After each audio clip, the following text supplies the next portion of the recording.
আমরা প্রায় শুনতাম বাংলাদেশকে আমরা সিঙ্গাপুর বানিয়ে ফেলবো, বাংলাদেশকে আমরা কানাডা বানিয়ে ফেলবো, বাংলাদেশকে আমরা অমুক বানিয়ে ফেলবো। আমি বাংলাদেশকে অন্য কিছু বানাতে চাই না, বাংলাদেশকে আমি একটু বেটার বানাতে চাই, একটু সিঙ্গাপুর বানানোর আমাদের দরকার নেই, একটু বেটার করতে পারলেই আমাদের ভালো হবে। কিন্তু সেই কাজটি যদি আমাদেরকে করতে হয়, সরকারের একার পক্ষে হয়তো সম্ভব না, সেটা আমাদের সবাইকে মিলে আমাদেরকে করতে হবে। আজকে আপনারা যেগুলো এলাকার উন্নয়নের জন্য আপাতত দৃষ্টিতে আপনারা যেগুলো বলেছেন, বিভিন্ন প্রকল্পের কথা বলেছেন, যেমন সকালবেলা আমি যখন এয়ারপোর্ট থেকে নেমে আমার প্রথম যে কর্মসূচি ছিল পাতালিয়া খাল খোয়ানো, পাতালি খাল খোয়ানো, ওখানে যাচ্ছিলাম। কোন সদর উপজেলা, ওখানে যখন যাচ্ছিলাম তো আপনারা নিশ্চয়ই রাস্তাটা চিনেন, সোজা যাওয়ার পরে একটা বাম দিকে আমরা চলে গেলাম, আর ডান দিকটা সোজা চিটগাং চলে গেলাম।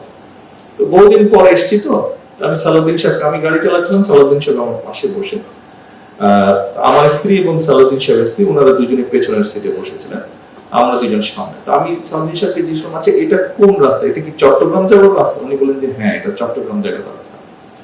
তা আমার মুখ দিয়ে হঠাৎ করে বের হয়ে গেল, আরে এটা তো এই রাস্তা তো 25 বছর আগে যেমন দেখে গেছিলাম তেমনি হয়ে গিয়েছে। আমি লাস্ট 2005 এ এসেছিলাম, এখন হচ্ছে কি 2026 চলছে, তো তাহলে 20 বছর তো হয়েই যাচ্ছে। তো এই এত বছরে তার মানে চেঞ্জ হয়নি রাস্তাটা। তা আমি তখন বললাম যে তাহলে এখন আমি বুঝতে পারছি, আমাকে কয়েকদিন আগে সালাউদ্দিন সাহেব বলেছিলেন যেটা 6 লেন করার প্রয়োজন, উনি প্রয়োজনীয়তাগুলো বলছিলেন। তা আমি এমনি চিন্তা করছিলাম যে এত রাস্তা তো বড় হয়েছে শুনেছি, তা আবার এখন কেন 6 লেন করতে হবে, তাহলে তো আবার গাছ কাটতে হবে, বিভিন্ন রকম ক্ষতি। কিন্তু আজকে দেখার পরে আমি বুঝলাম যে না, সত্যি এটি প্রয়োজন, যেই কাজটি। আমি বললাম যে আপনি আসেন ঢাকা, আসার পরে চলেন আমরা দেখি কোথায় কি আছে, আমরা কাজটি শুরু করবো, এটা নিয়ে আমি আলাপ করবো।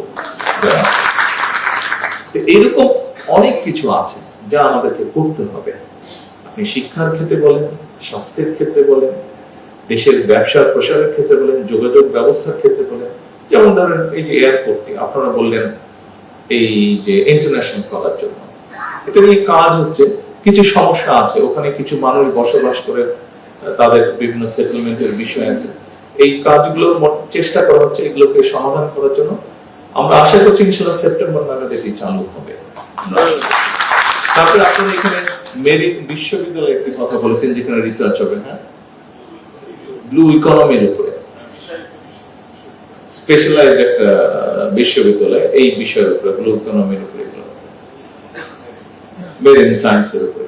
যেহেতু এই বিষয়টা কক্সবাজার বলতে আমরা যা বুঝি, এই বিষয়টা এটার সাথে সম্পর্কিত, গত 15 বছর বা 20 বছর এটা হওয়া উচিত ছিল, হয়নি, তাই না? হওয়া উচিত ছিল। তো এখন এরকম সারা দেশে এরকম অনেকগুলো কাজ আছে, বহু কাজ আছে, এই কাজগুলো হতে হবে, করতে হবে। একবারে সবকিছু করা সম্ভব না, পর্যায়ক্রমিক ভাবে করতে হবে আমাদেরকে, একবারে আমরা করতে পারবো না। বর্তমান সরকার যখন দেশের পরিচালনার দায়িত্ব নিয়েছে, আমরা খুব ভঙ্গুর সবকিছু একটা অবস্থা পেয়েছি।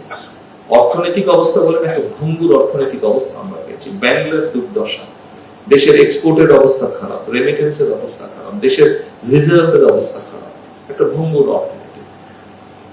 আইন শৃঙ্খলা ব্যবস্থা একটি ভঙ্গুর আইন শৃঙ্খলা অবস্থা, প্রশাসনিক অবস্থা একটি ভঙ্গুর প্রশাসনিক অবস্থা, শিক্ষা ব্যবস্থা, স্বাস্থ্য ব্যবস্থা, যোগাযোগ ব্যবস্থা, যেটাই বলুন সবকিছু একটা ভঙ্গুর অবস্থা।